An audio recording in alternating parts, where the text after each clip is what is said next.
What's up les gars, c'est votre Blacky back d'une vidéo pour une nouvelle vidéo news US. Bon, c'est pas sur un rappeur, c'est vrai, mais c'est quand même une grande personne aux États-Unis, donc je tenais quand même à faire cette news. Je sais que vous kiffez savoir tout ce qui se passe aux États-Unis, donc je vais vous expliquer dans cette vidéo. Vous avez sûrement dû voir ça partout parce que ça fait le tour partout, sur Facebook, Internet, frérot, même sur MSN ça fait le tour, même sur Skyblog, partout on a vu ça, Kevin Hart qui a eu un accident de voiture. Bref, peut-être que tu es au courant de cette news, mais on en sait plus sur son état de santé et ça peut-être que tu n'es pas au courant, donc je vais vous dire, mais je vais vous expliquer toute l'histoire parce que peut-être il y en a qui savent que voilà, il a juste eu un accident de voiture et ils se sont pas renseignés dessus, donc t'inquiète, ton Blacky est là pour t'expliquer. Toi, ce que tu as à faire, c'est juste à lâcher un pouce bleu sur la vidéo et de me dire en commentaire ce que tu en penses. Bref, let's go. L'accident de Kevin Hart, qui a 40 ans, pour ceux qui auraient oublié, ça s'est passé le dimanche 1er septembre. Il a été victime d'un grave accident de voiture, mais ce qu'il faut savoir, c'est qu'il n'était pas tout seul dans la voiture et c'est pas lui qui conduisait.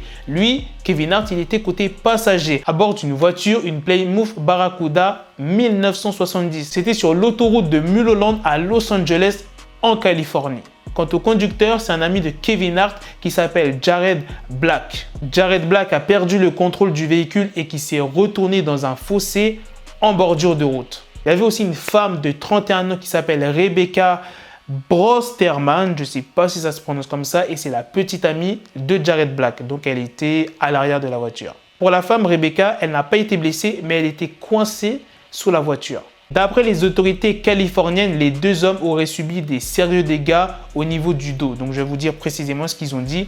Hart et Black ont subi des blessures sérieuses au dos dans cette collision et ont été transportés et traités dans un hôpital tout proche. Du coup, il y a eu des analyses pour savoir si le conducteur Jared Black a consommé de la drogue ou bu tout simplement. Et non, en fait, il n'a rien fait de cela. Tu as sûrement dû voir les photos de l'accident où on voit la voiture complètement détruite. Enfin bref, si tu n'as pas vu, je vous mettrai les photos comme ça. Vous pourrez constater, c'est vraiment chaud. Putain, la voiture, elle a vraiment subi. Et cette voiture-là, Kevin Hart, je l'ai offerte pour son anniversaire en juillet. Tu t'imagines bien comment ça a dû faire le tour aux États-Unis. Il y a pas mal d'artistes qui ont apporté un message de soutien énorme pour Kevin Hart. Donc il y a bien évidemment Dwayne Johnson parce qu'ils sont potes de ouf. Il y a les frères Wayans, il y a Meek Mill, il y a T.I. Enfin bref, je vais vous dire plus précisément, il y a Offset, il y a Bryan Cranston, il y a Terry Crews, il y a Nicole Kidman. Enfin bref, je ne vais pas tous les citer, mais il y en a énormément. Maintenant, vous voulez savoir la news sur Kevin Hart, son état de santé. Sa femme, qui est Eniko Parrish, s'est exprimée dessus. C'est une vidéo, je ne vais pas la mettre, elle est poursuivie par des paparazzis, enfin bref, par tout le monde, parce que tout le monde veut savoir quel est son état de santé. Est-ce qu'il va bien? Est-ce qu'il est décédé? Est-ce qu'il est gravement blessé? Donc, je vais vous dire vraiment ce qu'elle a dit. Il va bien, il va s'en sortir à merveille. Tout le monde va bien. Dieu merci, il est réveillé. On a dû lui faire une opération du dos afin qu'il soit stabilisé. Bref, maintenant, vous savez la news sur Kevin Hart. Vous savez comme quoi qu'il va bien et qu'il ne va pas tarder à sortir de l'hôpital.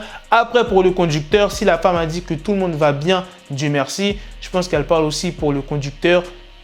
Je pense, si elle dit tout le monde va bien, c'est que les autres personnes qui étaient aussi dans la voiture vont bien et qui ne sont pas mortes et qui ne sont pas gravement blessés. Heureusement que ça s'est bien fini. Bref, comme d'habitude les gars, je compte sur vous pour lâcher un maximum de pouces bleus et à la prochaine pour de prochaines vidéos news. Peace. Got the bezel, had to switch my schedule on my dick, she Lego, never Lego. Him, I stuck up on me, so I call it Velcro. Till I need my dinero pendejo. Him, my metro, if it's about to peso, like it's Go Diego, make it right on schedule. Got the pistol on me with the dick, extend the bitches in the back just like a fucking echo. Hey, that bitch told me you got pencil dick. She grip on my dick like a selfie stick. I got a big gun, I need help with it. To wet your babe up, Michael fell with it.